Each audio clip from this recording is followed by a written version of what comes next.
Yang aku ingin kan kandhani guruku, Ustaz lah. Hunnal libasul lakum wa antum libasul lahun.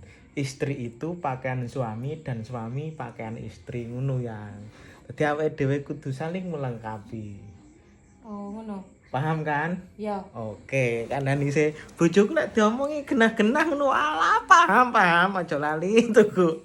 Lebus ya iki produkku dhewe iki kelek. Oke? Oke. Ah bojoku iku Ini sayang. Mak, opo iki?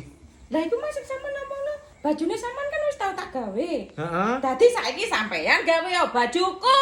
Sampel sampeyan gak ngono. Maksude iku ana kekurangane istriku kudu ditutupi, kudu dilengkapi karo suami. Sebalike ngono, suami lah ana kekurangan dilengkapi karo istri. Saling menutupi dan melengkapi. Enggak, iku mah yo kan kena nutupi. Baju sampean tak gawe saiki sampean nutupi kanggo karbiku. Ngono lho.